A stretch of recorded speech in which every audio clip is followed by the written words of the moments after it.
Aksi seorang pria paruh baya yang rela kehujanan demi menjaga palang pintu perlintasan kereta api, KA, mencuri perhatian warganet hingga tuai pujian.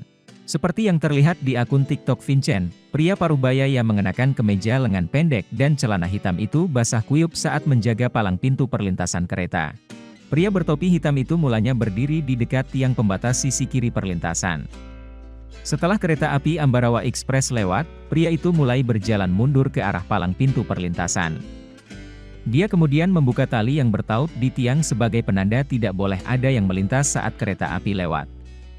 Kala itu, hujan yang melanda daerah rel Kradenan, Grobogan, Jawa Tengah tergolong cukup deras, sehingga baju pria paruh baya itu cepat basah kuyup.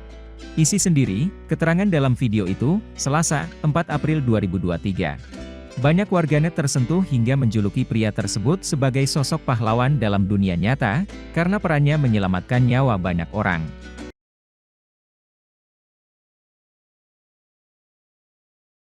Terima kasih sudah nonton, jangan lupa like, subscribe, dan share ya!